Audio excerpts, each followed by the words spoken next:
Well, thank you guys very much for that great discussion about ER-positive metastatic breast cancer. I think we hit all the high points. So let's turn now to ER-positive early stage disease, particularly node-negative disease with the enormously long-awaited TAILOR-X data, the highlight of ASCO. So Hope, would you summarize that for us and what your take on it is for our practice? Well, Joe Sperano presented the TAILOR-X data at the plenary session. Of course, always a big thrill for us in breast cancer when we get a plenary talk, and published it the same day in the New England Journal of Medicine. So very exciting to see that data, which I think does impact clinical practice right away. And as I think we all know, TAILOR-X was a very large phase 3 trial that randomized patients with intermediate risk recurrence scores to receive endocrine therapy or chemotherapy and endocrine therapy. The unique characteristic of the trial, in addition to that, is that the scoring system is different from what's reported by Genomic Health, although that probably will change based on TAILOR-X's data relatively quickly. So less than 11 already been reported and published. Those patients did great with endocrine therapy alone. Remember, these are node-negative, ER-positive, patients with node-negative, ER-positive breast cancer. Patients who had a score from 11 up to 24 had intermediate risk, and those patients were randomized. And then 25 and higher were high risk, and those patients were suggested to get chemotherapy. Obviously, people could do what they wanted in those groups. They weren't randomized. So the patients who were in the intermediate risk group, and this is a very large study, had really low-risk tumors. The median tumor size was 1.5 centimeters with a range of 1.2 to 2. So these are small tumors. And all but 13% had grade 1 and 2 disease.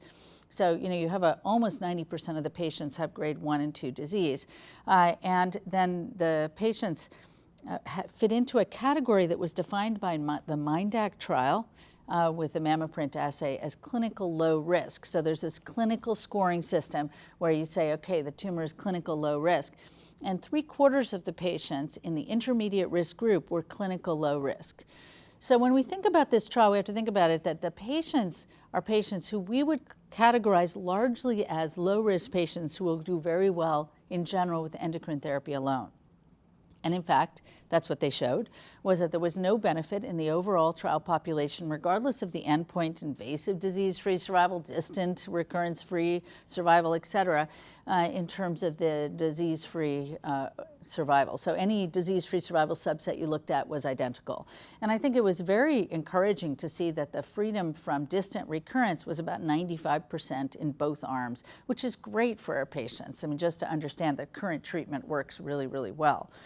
They did actually find that it was kind of interesting, reverse of what we might have predicted. 18% of patients who were randomized to receive chemotherapy chose not to get it, which is interesting. They must have had small tumors, said, no, I'm not getting it. And then about 5% of patients who were randomized to endocrine therapy alone decided to get chemotherapy.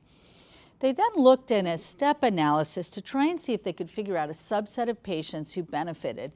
There was from chemotherapy. There was some suggestion that if you looked at the higher end of intermediate risk and you looked at patients who were younger, that there may have been a benefit. So they looked at the combination of recurrence score and age. Women under the age of 50 who had a score of 16 to 25, right, that sort of higher end of intermediate, seemed to maybe have some benefit. Again, that wasn't a prospectively defined subgroup, so it's only a suggestion. And I think it's hard for us to take that back to the clinic right now. Fascinating data, practice changing. In general, women who have that newly defined intermediate risk score, who have tumors that are low and intermediate grade, 2 centimeters or lower, don't benefit from chemotherapy. The younger women may have had a benefit, a possible benefit, in part because of the ovarian suppressive activity of chemotherapy in young women. And we know from Soft and Text that that does seem to be very important for young women, although even younger women. And we just don't know. So I think we're in the same situation where a patient who has discordant clinical features, clinical pathologic features and a recurrence score, and who seems to have what we would feel is high-risk disease. We can still give chemotherapy to those people. But for the vast majority of patients, we shouldn't give them chemotherapy. Just based on the score. Thank you. Yeah. What a great summary. Thank you so much, Hope. What do you think Kamal and Sarah, about it? I think, yes, we were certainly very eagerly awaiting this data because they have the most practice-changing implications that we're going to bring to clinic as soon as we return, in a day or two. But I think what it proves again is that patients with a low risk, that we thought low, just those patients having an intermediate value that was defined by the TAILOR-RX will not really derive benefit from chemotherapy. It's the patients that we worry about who have potentially those characteristics that bother us, and then they have the score that probably they showed in the less than 50 age group, the younger women with 16 to 25. That's where perhaps chemotherapy will have some benefit. So I think at least it's reassuring that way. It leaves some questions unanswered. I hate to be devil's advocate here, but as Hope pointed out, very low-risk patients went on this study. So I'm not sure that this really changed our practice because I think we are pretty good at identifying based on grade, Ki-67, co-expression of PR, other factors that have been shown in a much less expensive way to the patient or insurance to be predictive of outcome. It doesn't tell us what to do with a 4.5 centimeter tumor.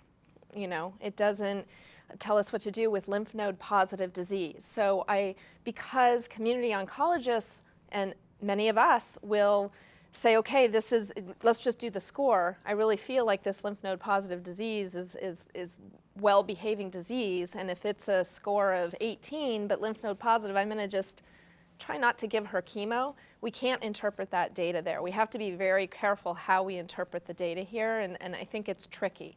I don't want to overtreat. I think the power of this data is that it gives us more support to avoid chemotherapy in disease that's not chemosensitive, but I also would caution against overinterpretation. Mm-hmm. Well, I think that, the big question is, do you believe that gene profiling trumps the other characteristics, size, grade, and age? And it's interesting that when the original retrospective data was presented from Oncotype, from the NSABP trials, it appeared that it did, that all the independent variables that had predicted outcome in the original analyses of these trials no longer applied when you factored in the Oncotype score.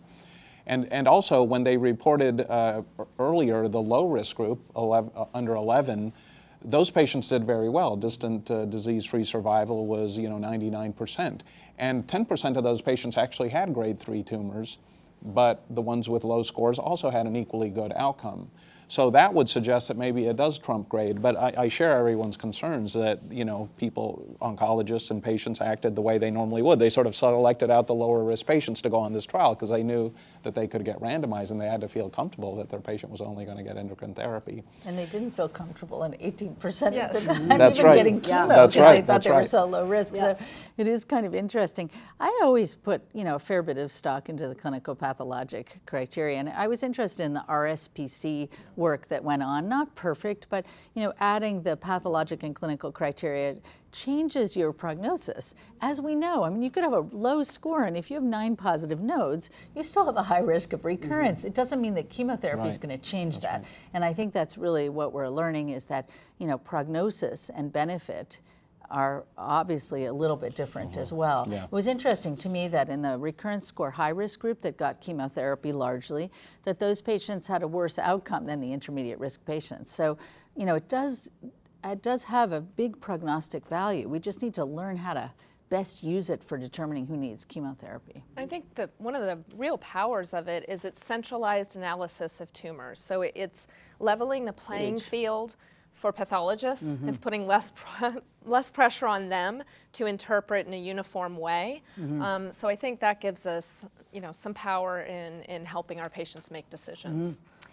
And for those patients who are in that grade 2, and we really do have some uncertainty, and historically I would kind of split the difference. If they were above 20, I'd give them some chemo. If they were below, now I have more data. I don't have to do that. If they fit the criteria of the majority of patients in the trial and they come up to 25, those curves are on top of each other for all those key endpoints, So that is helpful. It's not every answer. No trial gives us every answer, right? But it really does help us where we do struggle in that intermediate, because we kind of can tell the cancers that we're going to give ACT to. We kind of know. We see those very, very, larger grade 3, very high key 67s, they're getting chemo. We're not sending a recurrence score on those, but the ones we're sending, at least, I betcha we are questioning the value of the chemo. So we don't have to be so concerned up to 25. It'll be really interesting. I hope we get a deep dive onto those less than 50s and find out, maybe they were young, What treatment they how got, old, what what was their chemo, endocrine therapy, et Did cetera. they use a bisphosphonate?